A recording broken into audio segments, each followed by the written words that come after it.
What was the thinking behind my second solo train-along video? My name is Jamie Clubb from Clubb Chimera Martial Arts. If you like the content of this vlog, please leave a comment below, like and subscribe to the channel. Hello, my second solo train-along video offers something of a snapshot into the approach I take with martial arts and self-defense training these days. Prior to 2014, I used to run a club, and the club had its own syllabus and curriculum with gradings. After that, I moved into personal training and teaching seminars, and everything was very much on a course and service basis. So I no longer have a syllabus, I no longer follow a syllabus. The idea is that I do my best to meet the needs of my clients, and I offer something of a flexible framework, all grounded in the principles of CCMA. For the purpose of this vlog, I'm going to break down the training video into its different rounds and explain my thoughts behind each of those rounds. Round one deals with combative movement, and we begin with natural movement patterns, normal walking, and then we add in sideways movements and stuff that overlaps quite heavily into the realm of combat sports, such as the circular movement, which adapts quite well to dealing with multiple attackers. In a multiple attack situation, the idea is that you want to be addressing one attacker at a time where possible. You don't want to get stuck in the middle, so circular movement patterns are good to practice there and to strike on the move. That's something I like to get into students very early on in their training. Of course, this round does not deal with any fighting techniques as such. It's just purely the combative movements. We drop levels, so we drop into a lower stance which we would need for grappling or anti-grappling.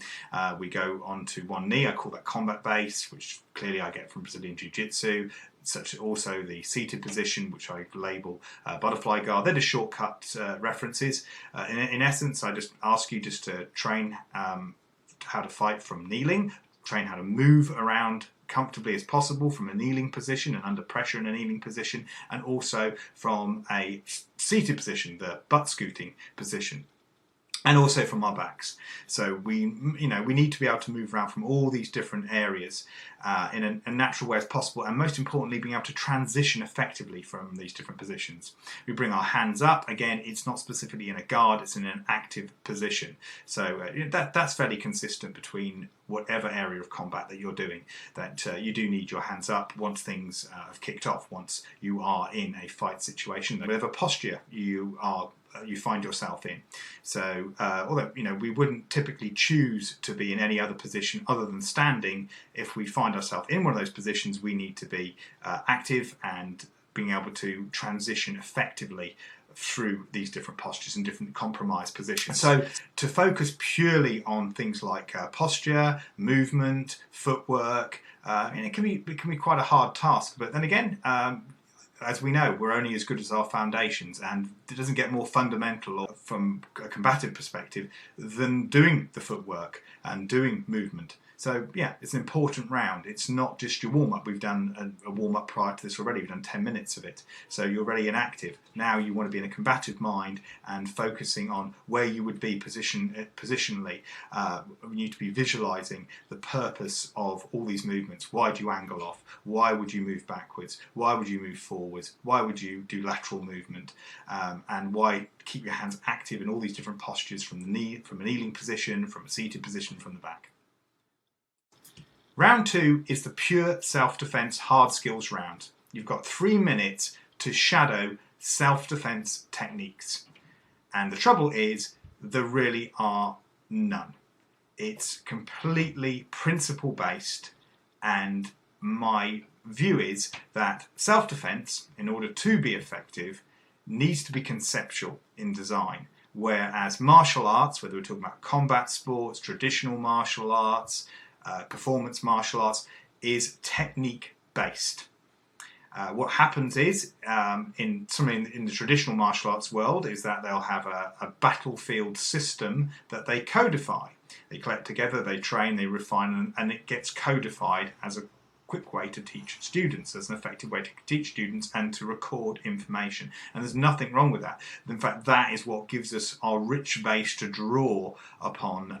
Self-defense experience, knowledge, and attribute training all comes from the field of martial arts. That's our richest area. Self-defense is barren by that comparison. And self-defense needs to be. It needs to be very minimalistic in our approach. Self-defense is conceptual and by design. Martial arts are technique-based. So in this round, it requires an awful lot of thinking and visualizing. I'm just saying straight strikes off the fence. And the danger is that people start deciding what they think the fence is. Now, in all the time I was training with the guy who articulated the term the fence the first time, Jeff Thompson, and when I trained with his head teachers, and when I trained with the person who taught him about working the doors in Coventry, all of them described the fence as a concept. And in fact, one of his top students, one of his highest ranked instructors, Al Peasant, wrote a book called Fence Concepts. It couldn't be clearer than that. And all the problems they had with things like the fence was the fact that photographs conveyed this image that there were different types of fence and you had to get those movements right. And being martial artists, that's what we like to do. And the point is that the fence and all other techniques, they need to come from us naturally. They need to be things that we can go to easily. And there are certain constants in mind in combat. And that's what we're training in self-defense. So I'm giving you guidelines in there. So don't feel that you need to copy exactly what I'm doing there. Just know that you are firing a preemptive strike. You're visualizing a person coming towards you in a threatening manner. There's no escape. You need to fight, and then you need to make your exit. And again, from a terminology point of view, exit I'm using as a verb. I'm using it to exit any situation, whether if you're outside, inside. It's not telling you to go to an exit door specifically. So that round is self-defense, and it needs to be very much principle-based. You need to be on balance. You need to have an effective way to combat somebody, but it doesn't need to be specific techniques. If you find a hook to be effective, then fire a hook off. Don't fire that rear strike that I'm using in there. If you find that you can fire punches accurately under pressure without any protection on your hands, and you feel that that's what you would do and that's what you would use in a real life situation, then do that. Don't do palm strikes. Maybe you're striking to the throat. Maybe you want to use spear hands, finger strikes, or striking to the eyes. Maybe it's not a rear hand. Maybe you do feel more natural using that lead hand, like a jab, like a boxer would do. But yeah, there's nothing to say that you shouldn't be doing that. Use that stuff, experiment, use it, use the things that you find are effective to you. Okay, this is a guideline round. Round 3 is Western boxing. And Western boxing is the first port of call I advise people to do in cross-training if they want to build up a strong mixed martial arts game, or if they want to add to their self-defense course. Western boxing provides us with a rich array of different hand striking techniques, punching techniques specifically, obviously, and footwork. And there's been a tremendous amount of investment globally and for a long time now in the sport of Western boxing. So it's a great place to go to, and you'll find that everything else seems to build off the back of that, effectively builds off the back of that. Of course, it's not the route that a lot of people take, but it seems like a most natural choice from far as I'm concerned. Round 4 is kickboxing, and I say kickboxing, it's mainly Muay Thai based in this particular round, but I don't like to call it pure Muay Thai. I don't consider myself to be a Muay Thai crew. I was qualified as a training instructor in Muay Thai back in 2004 when I trained under Hayes Muay Thai / Warwick Warriors under the now deceased Tony Hayes. And so I helped teach for him, And that was my basic knowledge of Muay Thai, and since then I've trained at courses and seminars and things like that. But Muay Thai is a fantastic art to follow on from Western boxing to add your repertoire. There's loads in there. It's got virtually everything from a stand-up perspective. There's an awful lot of tools within that area, and then you can also branch into other areas of kickboxing that were influenced by Muay Thai. One of them being Dutch kickboxing. So I'd never trained formally in Dutch kickboxing, although I do think some influences came in from some of the instructors that I trained with, and I draw a lot of inspiration from Dutch kickboxing. So Dutch kickboxing, I won't go, there's plenty on the history of Dutch kickboxing, but essentially their style consists of more sophisticated punching combinations than you find in typical Muay Thai, or certainly traditional Muay Thai, and couple them with a lot of low kicks. And they have a very ferocious back and forth style, and that's the reasoning behind the very lengthy combination that I put in there. So I put in there as a mental challenge, as a technical challenge for everybody, but also just to get a taste of that Dutch style, which I think lends itself very well to MMA. From a cross-training perspective, from an attribute-based perspective for self-defense, it gives you the idea of being able to chain on a low-line attack whilst your hands are occupied. There's that area that comes from Dutch training. There's that attribute that we get from Dutch kickboxing. That's within that particular round. Round 5 I have just called wrestling, but what I'm just talking about is stand-up grappling. It's not prescribed to any particular style of wrestling, although it takes a lot of its leads from freestyle wrestling. So in essence, it's teaching you how to defend against being taken down, and it puts in a few shadow throws and takedown techniques. Again, very important for any person interested in training outside the strike-based arts, and from a self-defense perspective, I find that from a cross-training perspective, wrestling is most important for its takedown defense. It teaches you to keep your balance when you have a heavier assailant attacking you. It allows you to build a strong base for your strikes. So I advise any person who has focused mainly on strike-based arts and wants to look outside of strike-based arts to definitely look into the wrestling arts. Round 6 introduces us to the top position, ground grappling, and we will be training from a calisthenic-based approach. And it's important to point that out because the previous rounds have been more of a shadow boxing, shadow grappling led way of training. So there isn't a tremendous amount of visualization, although I ask that you look at where these positions would fall into and what you're trying to train, but it's much more calisthenic based. We're more interested in conditioning ourselves from these moving positions, because that lends itself very, very well to the ground training, an area where a lot of people are lacking unless you don't focus particularly in arts like judo and particularly Brazilian Jiu-Jitsu. Having covered the top position, we're now going to the bottom position, fighting from underneath, both escapes and counter-attacks and setting things up from the guard and areas like that. Again, it's very much calisthenic based, but these are all specific positions that we train in repetition.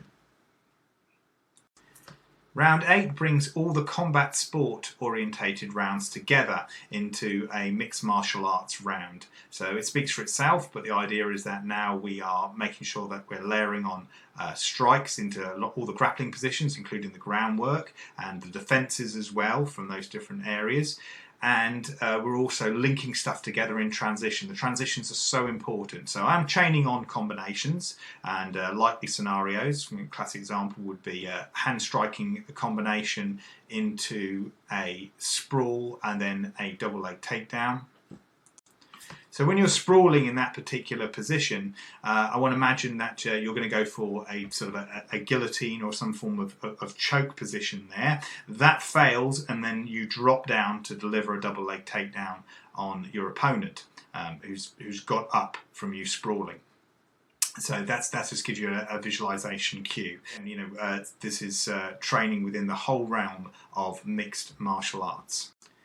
Round 9 is the infamous switch, very much a trademark of Clubb Chimera Martial Arts cross-training. This switches the dynamic between combat sports and self-defense. As I've said before, self-defense is very much a minimalistic, modernist approach to combatives, as fewer techniques as possible that you can apply in a multitude of situations and scenarios. Whereas the combat sports, which comes under the martial arts banner, are a huge resource to draw attributes from. And I've covered that in the previous rounds. But here we look at the dynamic difference. In the combat sports, we are going to and fro with our opponent, throwing in combinations, attacking, retreating, counter-attacking, and then when we get to a self-defense, we're mainly just heading towards exit points. We're trying to get out of that situation. We strike, cover, and get to an exit point. We might fight multiple attackers as well, so that dynamic changes as well, and we always assume that they're attacking us, so therefore we've got to cover and then recover out of this, get on the front foot and get out of there. That is the basis behind that. So the idea here is that our mind frame can keep switching between the two, and we don't get drawn into any of them. Again, this all comes from years of teaching where I've made mistakes, where I've found that I've had students that have been training within the MMA area, and then we've gone on to self-defense training, and they've still been stuck in that mind frame, and they're trying to put a submission on somebody whilst two of their friends are attacking them from behind and getting them in compromising positions, when really they should have struck and got themselves out of that situation as quickly as possible and got to an exit point. So yeah, that round really highlights those dynamic differences. That was the purpose behind that one. And I hope those training it get the idea of what I'm trying to convey. The 10th and final round deals with muscular endurance, and we go straight to the legs and the lungs. So we've gone straight back to foundations, but we're now looking at things not from a technical perspective, but from being able to last. So from a self-defense point of view, it's the mental conditioning in this final round what we're looking for, going through it and getting through the muscular fatigue that you're going to feel. From a sports basis, there's that element as well, but it's also making sure that you've got strong legs to be able to deal with the consistent attacks for the takedowns, for the leg kicks, from and using a lot of footwork and all the other areas that often cost combative athletes. So that's the reason for that particular round. That's why I put that at the very end. So when I went back over the video to edit it, it was a largely painful experience, I'm afraid to say, because I was constantly finding all the mistakes I was making. The routine was done when I was quite tired, to be honest. It was in the morning, not particularly early in the morning, but I hadn't got a lot of sleep the night before. It was the first time I'd done the routine. I'd done the soundtrack for it, whereas previously I'd rehearsed a couple of times. I trained along to the routine to make sure everything was right. This time I just went into it pretty raw, and there was some sort of honesty about that made me say, you know what, I'm going to keep it up there. And again, if you see mistakes that I've made, great. Use them to your benefit. By all means, virtual spar me. Just because I'm calling out these different combinations doesn't mean that you have to follow it. Do your own thing. In fact, I would like to do a virtual sparring video, which is another great way to do solo training.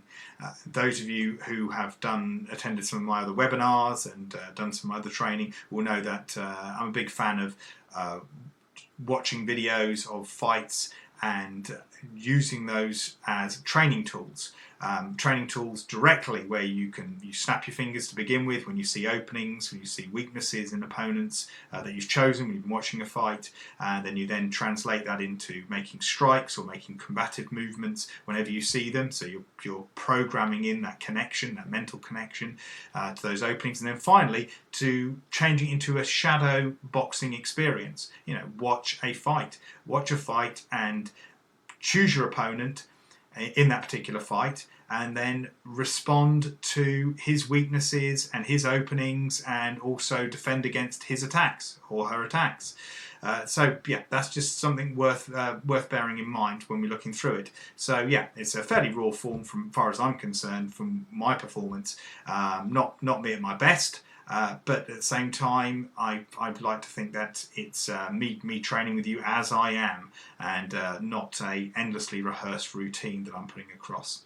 I hope you've enjoyed this vlog, and I hope it's offered some insight into the latest training routine. I'm looking forward to offering some more. If you'd like to train with me, I offer solo training experiences via Skype and Zoom. I teach various different courses and workshops and cover different clubs as well. And so far the feedback has been great. I've seen some really motivated individuals and some great students out there. So keep training, train intelligently, train safely. And if you've enjoyed this vlog, please like, subscribe to the channel, leave a comment on this particular video, and share it far and wide. Thank you.